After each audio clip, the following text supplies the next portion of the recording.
بسم اللہ الرحمن الرحیم۔ السلام علیکم ورحمۃ اللہ وبرکاتہ۔ ابو جہل وہ بدبخت کافر تھا جس نے ساری زندگی رسول اللہ صلی اللہ علیہ وآلہ وسلم کو تکلیف اور دکھ کے علاوہ کچھ نہ دیا۔ فرعون اور نمرود کے موت کی طرح ابو جہل بھی کتے کی موت ہی مرا۔ حضرت عبد الرحمن بن عوف رضی اللہ تعالیٰ عنہ سے مروی ہے کہ جب جنگ بدر کا میدان سجا تو معاذ اور معوذ میرے پاس آئے۔ انہوں نے مجھ سے دریافت کیا کہ چچا جان، ان لوگوں میں سے ابو جہل کون ہے؟ میں نے ہاتھ کا اشارہ کرتے ہوئے انہیں بتایا کہ وہ ہے ابو جہل۔ انہوں نے کہا، پیارے چچا، اس ظالم نے ہمارے نبی صلی اللہ علیہ وسلم کو بہت تنگ کر رکھا تھا اور بہت سی تکالیف پہنچائی، اسی لیے ہم ابو جہل کو قتل کر کے چھوڑیں گے۔ حضرت عبد الرحمن بن عوف رضی اللہ تعالیٰ عنہ فرماتے ہیں کہ جو ہی میں نے ان کم عمر بچوں کو ابو جہل کا بتایا تو وہ بچے بجلی کی رفتار کے ساتھ ابو جہل کی طرف بھاگے۔ انہوں نے ابو جہل پر جاتے ہی ایک ضرب لگائی اور ان کی پہلی ہی ضرب سے ابو جہل اونٹ سے نیچے گر گیا۔ پھر انہوں نے ابو جہل کا پاؤں پر تلوار کا وار کر کے اس کا پاؤں اس کی ٹانگ سے علیحدہ کر دیا۔ حضرت معاذ رضی اللہ تعالیٰ عنہ بیان کرتے ہیں کہ یہ سب کچھ ابو جہل کا بیٹا اکرمہ دیکھ رہا تھا۔ اکرمہ نے وار کر کے میرے بازو کو کاٹ دیا۔ میرا بازو میرے کندھے کے ساتھ لٹکنے لگا۔ پھر میں لٹکتے ہوئے بازو کے ساتھ بھی جنگ جاری رکھے ہوئے تھا۔ جب میں نے دیکھا کہ میرے بازو میں زیادہ تکلیف ہے تو میں نے بازو کو اپنے پاؤں کے نیچے رکھا اور ایک زور کے جھٹکے سے اسے اپنے تن سے جدا کر دیا۔ حضرت معاذ رضی اللہ تعالیٰ عنہ سے مروی ہے کہ میں نے موقع پا کر ابو جہل پر پھر سے وار کیا جس سے اس کے جسم سے خون کے فوارے نکلنے لگے۔ ابو جہل کو موت کی گھاٹ اتار کر یہ دونوں بچے رسول اللہ صلی اللہ علیہ وسلم کے پاس جا کر عرض کرنے لگے، یا رسول اللہ صلی اللہ علیہ وسلم، ہم نے ابو جہل کو قتل کر ڈالا ہے۔ امام طبری لکھتے ہیں کہ ابو جہل ابھی قتل نہ ہوا تھا بلکہ وہ درد سے چلا رہا تھا اور تڑپ تڑپ کر درد سے موت کا انتظار کر رہا تھا۔ جب جنگ ختم ہوئی تو رسول اللہ صلی اللہ علیہ وآلہ وسلم نے تمام صحابہ کو حکم دیا کہ ابو جہل کی لاش تلاش کی جائے۔ سب صحابہ ابو جہل کی تلاش میں مگن ہوئے۔ حضرت عبداللہ بن مسعود رضی اللہ تعالیٰ عنہ بھی ان میں شامل تھے۔ رسول اللہ صلی اللہ علیہ وسلم نے تمام صحابہ کو ابو جہل کی نشانی بتائی کہ ابو جہل کے گھٹنے پر نشان ہوگا۔ صحابہ نے عرض کی، یا رسول اللہ، ابو جہل کے گھٹنے پر وہ نشان کس طرح آیا تھا؟ رسول اللہ صلی اللہ علیہ وسلم نے فرمایا تھا، ایک دفعہ میں اور ابو جہل عبداللہ بن جدان کے گھر دعوت میں شامل تھے۔ اس وقت تمہاری عمریں چھوٹی تھیں۔ ہم دونوں میں کسی بات کو لے کر جھگڑا ہوا۔ میں نے ابو جہل کو زور سے دھکا دیا جس وجہ سے وہ زمین پر گرا اور اس کے گھٹنے پر ایک گہرا زخم آیا۔ وہ زخم تو ٹھیک ہو گیا لیکن اس کا نشان آج بھی باقی ہے۔ حضرت ابن مسعود رضی اللہ تعالیٰ عنہ سے روایت ہے کہ میں میدان میں ہر لاش کو الٹا الٹا کر دیکھ رہا تھا کہ مجھے ایک جگہ پر ابو جہل زخمی حالت میں نظر آیا۔ میں اس کے پاس گیا تو میں نے دیکھا کہ وہ ابھی مرا نہ تھا بلکہ زندگی کی آخری سانسیں دے رہا تھا۔ اس کے جسم سے خون کے فوارے جاری تھے۔ میں نے رسول اللہ کی بتائی ہوئی نشانی بھی دیکھی تو مجھے یقین ہو گیا کہ یہی ابو جہل ہے۔ میں نے اس کی گردن پر اپنا پاؤں رکھ کر اسے زور سے گھسیٹنا شروع کیا تو وہ درد کے مارے چیخنے لگا۔ میں نے ابو جہل سے مخاطب ہو کر کہا، اے خدا کے دشمن، اللہ نے تجھے ذلیل و خوار کر کے رکھ دیا ہے۔ ابو جہل کہنے لگا، اس میں ذلت والی کیا بات ہے؟ میں تو اس آدمی سے بدلہ لینے کے لیے یہاں آیا تھا جس شخص کو تم لوگوں نے قتل کیا۔ اس نے مجھ سے دریافت کیا کہ بتاؤ اس جنگ میں فتح کس کی ہوئی؟ میں نے کہا، بے شک اس جنگ میں اللہ کے رسول صلی اللہ علیہ وسلم کی فتح ہوئی۔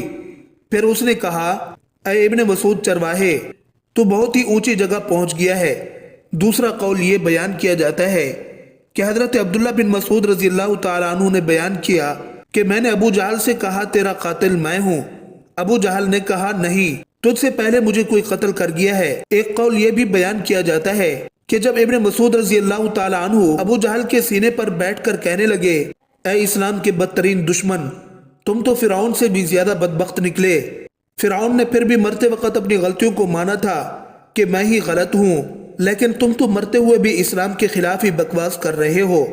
یہ سن کر ابو جہل نے جواب دیا، اپنے آقا محمد صلی اللہ علیہ وسلم کو جا کر میرا یہ پیغام دینا کہ ابو جہل اس دنیا سے چلا تو گیا ہے لیکن وہ یہ پیغام دے کے گیا ہے کہ محمد صلی اللہ علیہ وآلہ وسلم کا سب سے بڑا دشمن میں ہی ہوں۔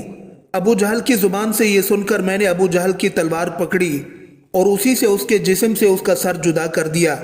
فرماتے ہیں کہ میں جسم سے سر کو جدا کر کے نبی کریم صلی اللہ علیہ وسلم کے پاس لے آیا۔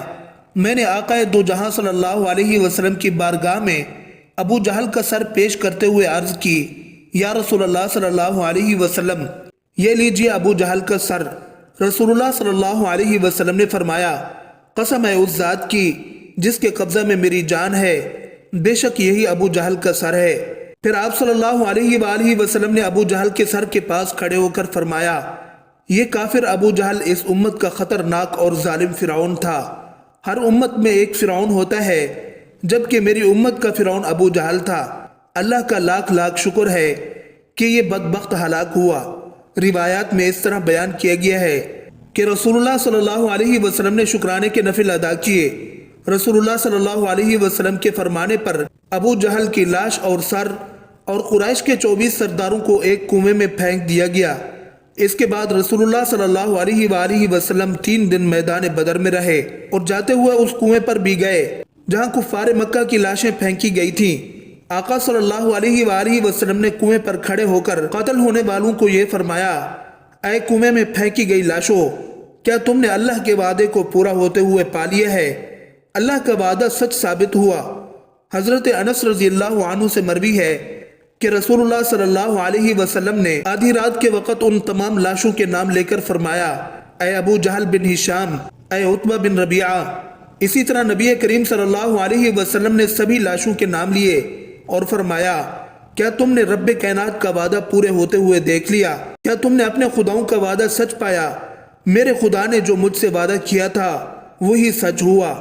اس پر صحابہ نے پوچھا، یا رسول اللہ صلی اللہ علیہ وسلم، آپ لاشوں سے باتیں کر رہے ہیں؟ تو حضور کریم صلی اللہ علیہ وآلہ وسلم نے فرمایا، جو باتیں میں ان سے کر رہا ہوں تم ان لاشوں سے زیادہ نہیں سن سکتے، بس یہ لاشیں بول نہیں پاتی، سب کچھ سن رہی ہیں۔ امام طبری لکھتے ہیں کہ محمد بن اسحاق بیان کرتے ہیں کہ بعض علماء نے یہ بات بیان کرتے ہوئے کہا ہے کہ تم لوگوں نے مجھ سے دشمنی کی جبکہ دوسرے لوگوں نے مجھ سے دوستی کی۔ تم نے مجھ سے میرے شہر کو چھینا، دوسرے لوگوں نے مجھے اپنے شہر میں پناہ دی۔ تم لوگ مجھے جھوٹا کہتے رہے، دوسروں نے مجھے سچا اور آخری نبی کہا۔ تم لوگوں نے مجھ کو بے شمار تکلیفیں دی، لیکن دوسرے لوگ میری تمام پریشانیوں میں شریک رہے۔ اس کے بعد رسول اللہ صلی اللہ علیہ وآلہ وسلم نے فرمایا، میں نے تو اپنے رب کائنات کے وعدے کو سچ پایا ہے۔ سیدنا ابن عباس رضی اللہ عنہما نے حدیث بیان کی کہ بدر کی لڑائی میں ایک مسلمان ایک کافر کے پیچھے دوڑ رہا تھا جو کہ اس کے آگے تھا۔ اتنے میں اوپر سے کوڑے کی آواز سنائی دی۔ وہ کہتا تھا کہ اقدم یا حیزوم، آگے بڑھ اے حیزوم۔ حیزوم اس فرشتے کے گھوڑے کا نام تھا۔ پھر جو دیکھا تو وہ کافر اس مسلمان کے سامنے چت گر پڑا۔ مسلمان نے جب اس کو دیکھا کہ اس کی ناک پر نشان تھا اور اس کا منہ پھٹ گیا تھا جیسے کوئی کوڑا مارتا ہے، اور وہ کوڑے کی وجہ سے سبز ہو گیا تھا۔